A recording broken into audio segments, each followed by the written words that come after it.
Alhamdulillahilladzi hadana li hadza wa ma kunna linahtadiya laula an hadana Allah. Asyhadu an la ilaha illallah wahdahu la syarika lah wa asyhadu anna Muhammadan abduhu wa rasuluh la nabiyya ba'dah. Allahumma shalli ala sayyidina Muhammad wa ala ali sayyidina Muhammad. Fa ba'duhu fa qala rabbi zidni ilma warzuqni fahma. Rabbi shrah li sadri wa yassir li amri wa hlul 'uqdatam min lisani yafqahu qawli. Alhamdulillah, puji syukur kehadirat Allah Subhanahu wa taala yang mana atas kudrat dan kehendaknya kita pada pagi hari ini diizinkan Allah untuk sama-sama menerima curahan ilmu dari guru kita yang mulia, sehingga agar jelas jalan kita menuju kepada Allah. Salawat dan salam semoga tercurah limpahkan kehadiran junjungan alam Rasulullah Muhammad Sallallahu Alaihi Wasallam, yang mana atas jasa beliau, jasa Rasulullah, kita para manusia bisa hijrah dari kehidupan jahiliyah kepada kehidupan Islamnya. Alhamdulillah. Kemudian daripada itu yang kita hormati bersama rektor kita yang kita cintai, Profesor Kiai Haji Muhammad Mahdi, beserta yang kita cintai pula Direktur Pasca Profesor Rizal Mahmud, dan juga guru kita yang kita cintai Profesor Mufti Ali, dan guru-guru, rekan-rekan pejabat kampus, semua adik-adik, mudah-mudahan kita semua dalam limpahan rahmat Allah Subhanahu wa taala. Bapak Ibu yang saya hormati, adik-adik sekalian, izinkan saya untuk memoderatori, mendampingi guru kami untuk menyampaikan uraian yang penting. Kita melihat di era pelajaran teknis postmodernisme saat ini begitu banyak, apalagi pasca pemilu, begitu banyak orang yang terganggu mental dan psikisnya. Dan bagaimanakah solusinya? Itu mungkin bisa menjadi satu pertanyaan. Karena tema yang akan kita bahas pagi hari ini adalah usaha konkret tasawuf dalam pembangunan manusia. Tasawuf sendiri adalah satu disiplin ilmu yang merupakan satu warisan dari Rasulullah Muhammad SAW yang bersanad sampai kepada Rasulullah. Dan pada pagi hari ini telah hadir di tengah-tengah kita guru kita yang mulia, Syekh Rabbani Al-Arif Billah Syekh Rahimuddin An-Nawawi. Kita mintakan kepada beliau untuk menjelaskan, untuk mencurahkan agar kita bisa semakin dekat kepada Allah, menjadi manusia yang sempurna atau al-insanul kamil. Jadi tiada lagi berpanjang kalam, kepada yang mulia guru kami Syekh Dr. Rahimuddin dipersilakan.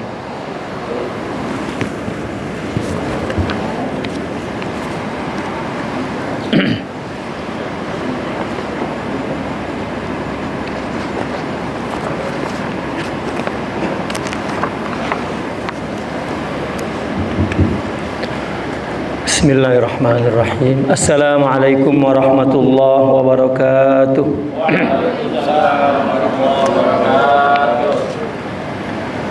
Alhamdulillahi wa kafa, wassalatu wassalamu ala Sayyidina Muhammadinil Mustafa wa ala alihi wa ashabihi wa man tabi'ahum bisidqi wal wafa. Allahumma salli wa sallim wa barik ala Sayyidina Muhammadin wa ala alihi wa ashabihi ajma'in, amma ba'du. Pertama, yang kita muliakan, yang berbahagia Profesor Dr. Kiai Haji Wawan Wahyudin MPD selaku Rektor UIN Maulana Hasanuddin Banten. Wakil Rektor 1, kawan saya Profesor Dr. Mukti Ali, Direktur Pasca Sarjana Profesor Ilzamuddin Makmur, para dekan, para wakil dekan, para dosen, dan pejabat kampus UIN Maulana Hasanuddin, yang tercinta mahasiswa, mahasiswi Universitas Islam Negeri Maulana Hasanuddin Banten, yang insya Allah kita semua pada hari ini tetap berada dalam ridha Allah Subhanahu wa Ta'ala. Senantiasa rahmatnya bercucuran kepada kita semua, zahirina wa batinina fid dunya wal akhirah. Terima kasih Bapak Moderator. Alhamdulillah, dengan izin Allah satu kehormatan bagi Al-Faqir, bagi saya dapat hadir di UIN ya, dan di gedung baru ini. Semoga keberkahan, kemudahan Allah limpahkan kepada UIN Maulana Hasanuddin Banten yang baru ini. Bapak-bapak, ibu-ibu, mahasiswa, mahasiswi sekalian, hari ini kita akan berbicara tentang al-mumarasah al-malmusah lis-sufiyah fi bina'il insan. Tadi saya lihat di layar ini tulisan binanya itu yana, ya. Ada kesalahan mungkin. Ya. Fi bina, ya. Fi bina'il insan. Usaha atau kerja yang nyata, yang konkret dalam pembangunan manusia dari sudut tasawuf. Bismillahirrahmanirrahim. Kita semua tahu bahwa tasawuf adalah ilmun min ulumuddin wa ruknun min arkaniddin. Dari sisi ilmu agama, maka tasawuf adalah salah satu ilmu agama. Bahkan ilmu yang mempunyai usul dan furu' seperti fikih dan tauhid. Usulnya adalah Al-Quran wal hadis, dan furu'nya adalah ijtihadat ulama. Sebagaimana dalam hadis yang semua kita tahu, ketika Jibril menyerupai manusia datang kepada Rasulullah SAW bertanya, akhbirni anil Islam, akhbirni anil iman, akhbirni anil ihsan. Jibril bertanya, terangkanlah kepadaku apa itu Islam, apa itu iman, dan apa itu ihsan. Nabi menjelaskan Islam seperti yang kita kenal, rukun Islam yang 5, iman, rukun iman yang 6. Tetapi ketika ditanya tentang ihsan, Nabi memberi jawaban bukan dalam bentuk yang kemudian disebut rukun, tapi yang yang Nabi katakan adalah definisi. Ihsan adalah anta abudallah ka'annaka tarahu fa in lam takun tarah fa innahu yarak. Ulama mengatakan ihsan adalah kaifiyatu kamali adail ibadah, adalah cara penunaian ibadah yang sempurna. Karena Nabi memberikan definisi ihsan adalah anta'buda, ibadah. Sedangkan ibadah itu adalah amalan yang didasari akidah, keyakinan. Maka ihsan adalah ibadah, ihsan adalah amal. Namun Nabi menyebutkan caranya ka'annaka tarah. Ya, caranya adalah engkau menyaksikan Tuhan. Dan kita tahu bahwa Tuhan adalah gaib mutlak. Jadi penyaksiannya oleh batin, bukan oleh panca indera. Di situ dikatakan ka'anna, seolah-olah, karena ibadah itu anwa'. Ibadah itu berbagai macam. Ada ibadah murni, ada ibadah yang umum. Bahkan hidup ini jika diniatkan untuk kebaikan, semuanya ibadah. Maka cara agar aktivitas itu menjadi sebuah ibadah, kita mesti memiliki batin yang hidup, yang bersih, yang menyaksikan Tuhan. Maka Nabi menyuruh ka'annaka, ya, di seluruh macam ibadah, ya, semua diseolahkan bahwa penunaiannya penuh dengan penyaksian Tuhan, motifnya Tuhan dan tujuannya Tuhan. Rabbani, bukan maddi atau syahwani, bukan materi atau lain sebagainya. Tetapi kalau belum mempunyai batin yang bersih dapat menyaksikan Tuhan, di dalam ihsan itu sendiri terdapat metodenya untuk mencapai syuhud, istilah ulama. Fa in lam takun tarah fa innahu yarak. Kalau kamu tidak mempunyai syuhud batinmu, maka Allah melihatmu.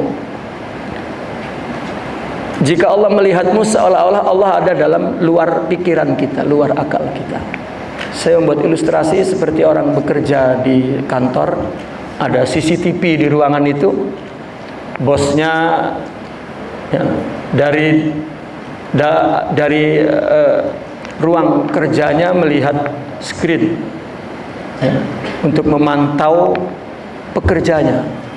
Maka CCTV itu, ya, menjadi motif para pekerja itu untuk melakukan dengan baik pekerjaan itu, karena disaksikan, ya, oleh bos. Mungkin bos bisa tidur, ya, tetapi Tuhan tidak bisa tidur, ya. Nah, maka muraqabah disebutnya adalah satu upaya untuk membuat ibadah ini atau hidup ini atau aktivitas ini menjadi lebih baik dan terus menerus baik jika motifnya, tujuannya adalah Tuhan. Nah, ihsan adalah dalil tasawuf. Seperti Islam dalilnya fikih, asalnya fikih. Seperti iman dalilnya akidah. Maka dikatakan tasawuf adalah salah satu ilmu agama yang mempunyai usul dan mempunyai furu'. Ulama sufi berijtihad bagaimana agar mencapai syuhud melalui metode muraqabah. Nah, itu kemudian muncul menjadi istilah tarikat. Nah, di sini saya ingin terus menjelaskan bahwa siapapun orang yang mengkaji tasawuf atau mengamalkannya atau pelakunya, jika tidak mendapatkan di dalam tasawuf ini ada dua dimensi tadi atau dua makna tadi, maka kajiannya tidak betul, pengamalannya juga menyimpang, keluar dari manhaj yang benar. Di dalam asal atau dalil asalnya tasawuf adalah ihsan mempunyai dua dimensi. Dimensi syuhud yang mereka istilahkan hakikat, dan dimensi muraqabah mereka istilahkan tarikat. Tarikat ini satu upaya agar kita dilatih untuk menjadikan motif hidup ini adalah Tuhan dan tujuannya Tuhan satu-satunya.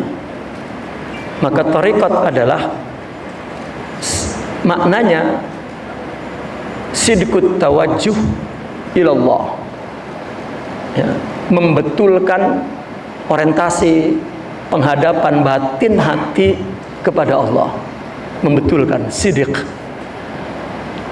Banyak ulama memberikan definisi-definisinya. Ada yang memberikan definisi al-iqbalul qalbi bil kulliyah Allah, menghadapkan total hati kepada Allah. Itu satu upaya yang susah, karena setiap kita melakukan kebaikan, amal soleh, Allah telah menetapkan kudratnya bahwa hambatannya, halangannya adalah nafsu. Nafsu seolah sebagai sebuah did, anti Tuhan. Maka siapapun manusia apabila melakukan kebaikan, dia akan berhadapan dengan nafsu. Maka muncullah istilah mujahadatun nafas dalam tarekat itu.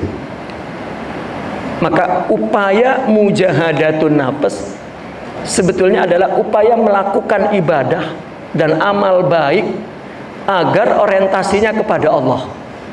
Itu sudah sudah mengandung makna mujahadatun nafas. Karena tarekat itu kemudian menjadi sebuah lembaga, maka ada upaya-upaya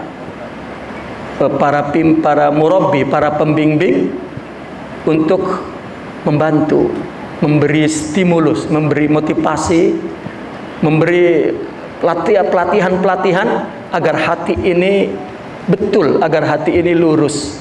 Maka mereka membuat zikir-zikir, khalwah-khalwah, suluk-suluk. Itu metode. Tarekat yang sebenarnya adalah upaya pembetulan hati agar sidik, agar orientasinya, tujuannya untuk Allah, sehingga ibadah yang dilakukan dan diusahakan untuk Allah, Allah akan tajalikan, Allah akan anugerahkan cahaya anwar, istilah dalam mereka. Sebetulnya adalah sifat-sifat karakter yang baik, mulia, untuk kemudian mampu menjadi syuhud dan akhirnya menjadi apa yang disebut dalam Al-Quran muqarrabun, al-awliya, muhsinin, mukhlasin. Itu istilah nasnya, syar'inya. Tapi kemudian orang-orang sufi membuat istilah ya, yang lain, al-arifin misalnya, al-mutahaqqiqin atau al-insanul kamil, dan mereka membuat simbolik lain ya, tentang kesempurnaan pembangunan manusia ini. Saya mulai dari situ karena itulah usaha konkretnya tasawuf. Sementara kita mendengar bahwa tasawuf itu identik dengan zikir, identik dengan berkasidah. Sebetulnya itu metode. Tasawuf mempunyai dua makna, tarikat dan hakikat, syuhud dan muraqabah. Hati yang bersih dan belum bersih, atau hati yang dikuasai oleh manusia jasmani, manusia materi, manusia hayawani, manusia sahwani, manusia zahir ya, dan batinnya terbelakang. Sedangkan agama adalah hidayah ruhiyah. Beragama itu adalah pembangunan aktivitas rohani, kehidupan rohani. Seperti mana Allah berfirman, Alif Lam Mim, Dalikal Kitabul La Raiba Fihi Hudal lil Muttaqin. Al-Quran yang isinya semua penuh dengan keyakinan adalah sebagai hidayah, petunjuk bagi hati, bagi orang-orang yang takwa. Karena Nabi bersabda, at-taqwa hahuna, takwa itu di dada, di hati. Maka Al-Quran itu hidayah ruhiyah.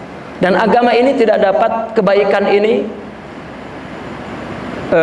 perbuatan baik ini, amal soleh ini tidak dapat dilakukan tanpa rohani. Ya, karena kita memiliki individual ya, seperti yang Allah firmankan, innahu lihubbil khairi lasyadid. Manusia itu mencintai dirinya sendiri, mencintai harta, mencintai dunia adalah dirinya sendiri. Ya, la syadid. Maka perlu agama itu hadir di dalam hidup kita. Dan secara konkretnya orang sufi menyebut kita perlu hadrah ilahiyah, perlu kehadiran Allah dalam hidup ini. Kehadiran itu adalah berupa anugerah. Mereka menyebutnya tajallil anwar atau nurul musyahadah. Banyak istilah-istilah itu, mungkin boleh kita pertajam nanti ditanya jawab. Saya tidak ingin berlama-lama di materi ini ya, kita pertajam di tanya jawab saja. Maka di dalam agama ini bagian tasawuf ya, yang mempunyai usaha yang konkret untuk membangun hidayah itu ya, untuk membangun manusia rabbani, manusia rohani, manusia yang dimaksud yang menjadi tujuan penciptaan alam ini. Karena menurut mereka manusia adalah illatu wujudil kaun. Manusia ini menjadi alasan kenapa Allah menciptakan dunia dan akhirat, menciptakan surga neraka, menciptakan dunia serta isinya, menciptakan alam semesta, menciptakan malaikat dan jin ya. Maka elatnya, alasannya adalah manusia. Kenapa Allah menciptakan semua ini? Maka manusia disebutnya ahsanut taqwim ya, penciptaan yang paling indah, yang paling baik. Bahkan manusia merupakan ghayah ya, tujuan untuk dikenal. Karena orang sufi memandang bahwa bersandarkan kepada hadis qudsi, kuntu kanjan makhfiyan fa uridu an u'rab fa khalaqtul khalqa likai u'raf. Di zaman azali Allah berkeinginan untuk dikenal, maka Allah ciptakan makhluk agar dikenal. Itu sebab kita, Allah menyatakan dalam Al-Quran, wa ma khalaqtul jinna wal insa illa liya'budun. Ditafsirkan oleh Al-Imam Ibn Abbas, ay illa liya'rifun. Aku ciptakan manusia dan jin untuk menyembah, dan tidak ada orang yang menyembah yang tidak kenal yang disembahnya. Maka sebetulnya adalah untuk mengenal. Dan yang menjadi khalifah Tuhan adalah manusia, maka manusialah yang menjadi ghayatul ma'rifah, yang menjadi tujuan untuk Allah dapat dikenal manusia. Maka Allah ciptakanlah alam semesta, Allah ciptakanlah dunia dan akhirat dan lain sebagainya li ajlil insan. Sebagaimana juga Allah berfirman, sakhara lakum ma fis samawati wal ard. Allah tundukkan kepada manusia apa yang ada di langit dan apa yang ada di bumi. Dan itu juga Allah berfirman, inni ja'ilun fil ardi khalifah. Nah, kekhalifahan ini lebih kepada ruhiyah ya, manusia. Hadirin sekalian, berbicara tentang tarikat tadi, karena upaya untuk menjadikan manusia yang sempurna adalah kesempurnaan manusia rabbani, manusia rohaninya. Itu terdapat di dalam agama itu sendiri, yaitu ihsan, yang tadi dijelaskan tarikat. Saya ingin konsentrasi di tarikat ini karena banyak orang masih salah memahami tarikat itu. Tasawuf yang berkembang, kalau kita lihat ya, ada 4 kategori. Ada at-tasawuf al-ingkari. Ini tasawuf yang diingkari. Nah, tasawuf ini imadnya, pilarnya adalah asy'awadzah, klinik. Ya, mereka membaca zikir untuk kesatriaan, ya, untuk kemanjuran dan lain sebagainya. Ini sama sekali tidak ada hubungan dengan tasawuf. Kalau ada murabbinya, ini murabbinya Dajjal. Ya. Tasawuf tidak ada kaitan sama sekali dengan klinik sebetulnya. Namun kita boleh bahas nanti kenapa justru dari orang sufi yang memiliki ilmu-ilmu kanuragan itu. Ya. Kita boleh jelaskan nanti. Dan yang kedua adalah at-tasawuf at-taqlidi. Ini tasawuf tradisional. Ya, tasawuf yang keluar, yang tidak berjalan di atas manhajnya yang benar. Ini adalah kelompok-kelompok orang yang mempunyai intisab, loyalitas, kecintaan kepada para aulia. Mereka mengamalkan zikir-zikirnya. Di majelis, mereka punya majelis zikir, mereka zikir. Di maulid, di acara-acara besar Islam, mereka mengambil zikir-zikir sufi dan dibacakan di situ. Mungkin mereka punya guru sebelumnya. tapi gurunya tidak ada. Ya.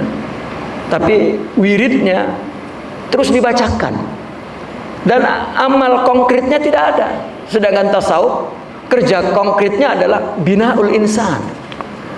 Tidak ada tujuan tasawuf melainkan binaul insan, insan dari sisi batin, insan dari sisi ruh, yang menjadi ghayatul khalq, yang menjadi illatu wujudil kaun.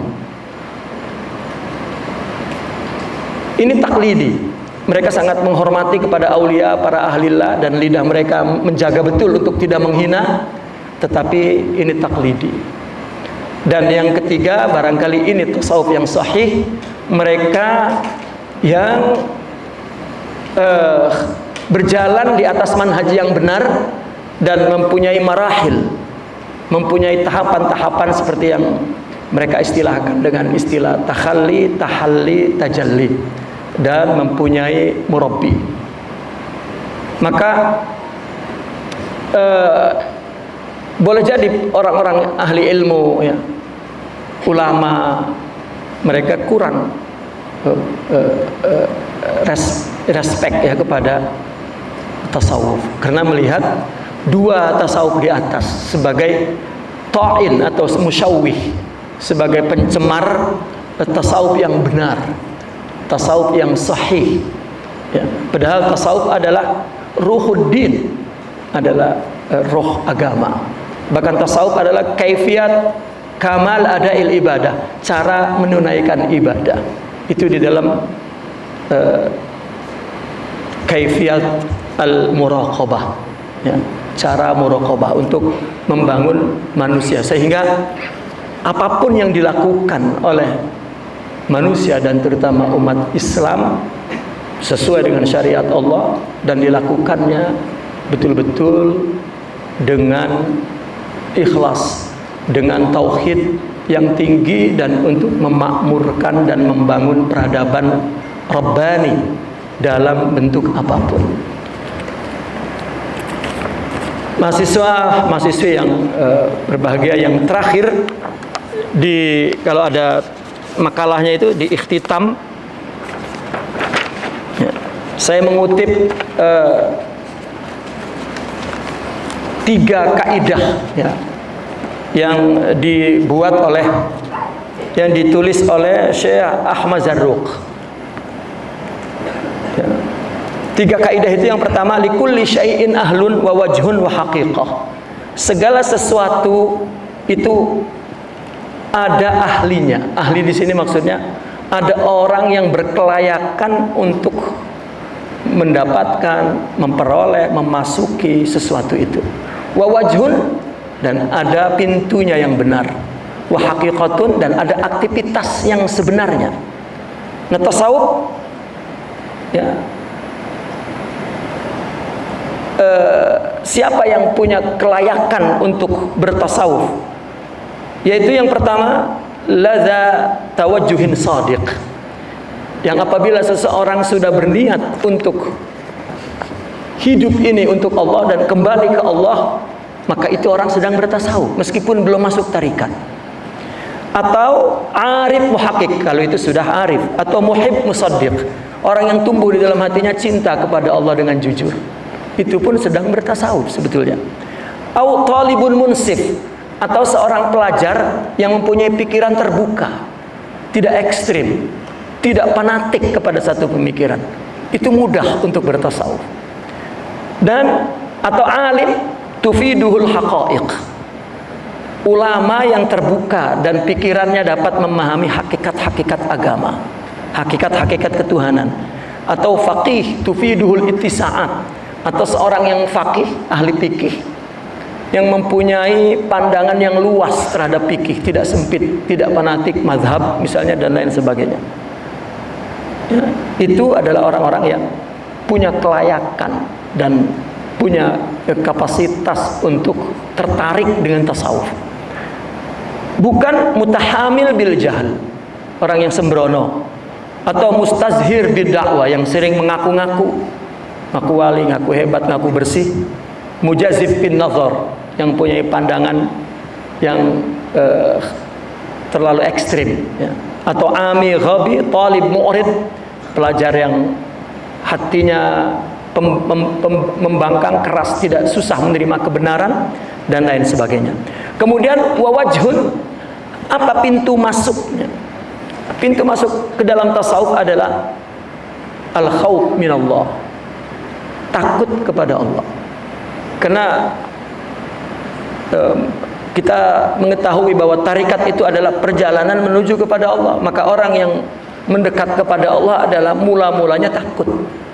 Maka kalau kita lihat sebenarnya apa permulaan orang bertasawuf, kita menyaksikan baiat. Sebetulnya bukan, baiat itu juga formalitas. Mula-mulanya orang bertasawuf adalah al-khauf minallah, takut. Karena takut kepada selain Allah dia akan menjauh. Takut harimau dia lari, takut ular dia lari. Suami pun kalau takut istri mesti jarang di rumah tuh, ya lari. Tapi hanya takut kepada Allah yang mendekat. Makanya Nabi berdoa itu, a'udzu bi mu'afatika min uqubatik. Aku berlindung kepada ampunanmu dari siksamu. Itu perbuatan Tuhan.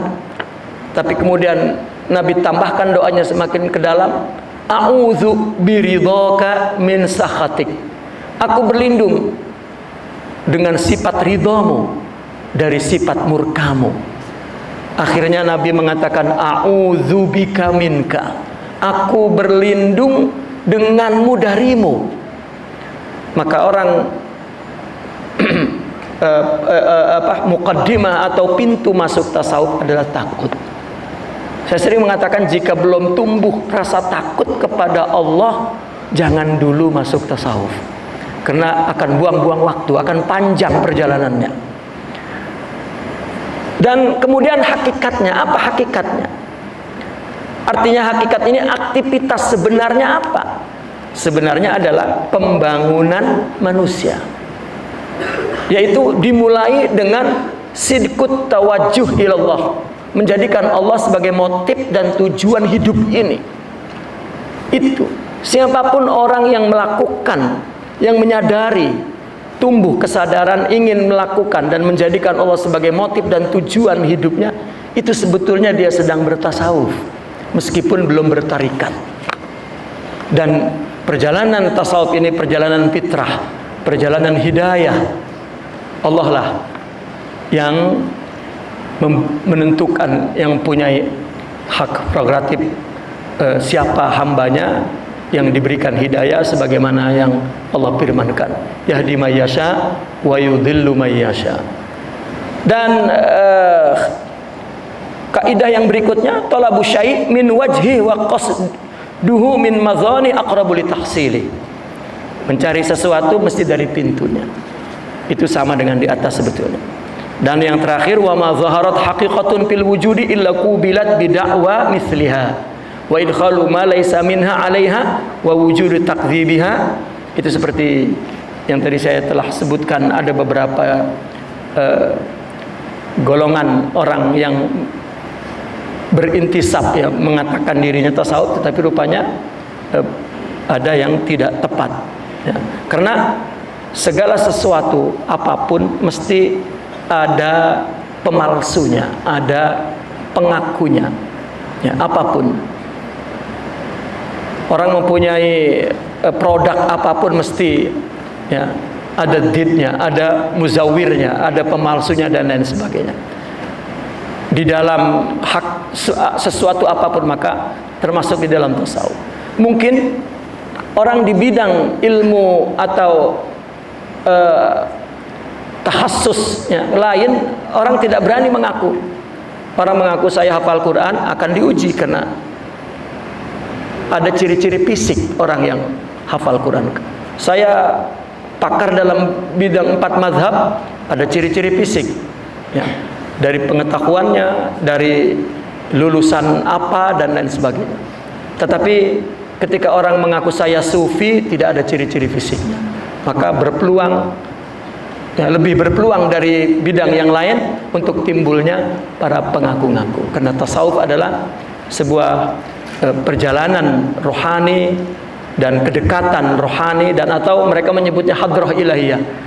Allah hadir dalam dirinya dalam bentuk cahaya nur, sifat-sifat Tuhan yang disebut akhlakul karimah atau sifatun ulya, atau dengan kata lain mempunyai karakter yang integral, karakter yang baik. Baiklah Bapak Ibu sekalian, itu sementara sebagai pengantar. Selanjutnya saya serahkan kepada moderator untuk kita bertajam mungkin kalau ada dalam tanya jawab. Demikian, assalamualaikum warahmatullahi wabarakatuh.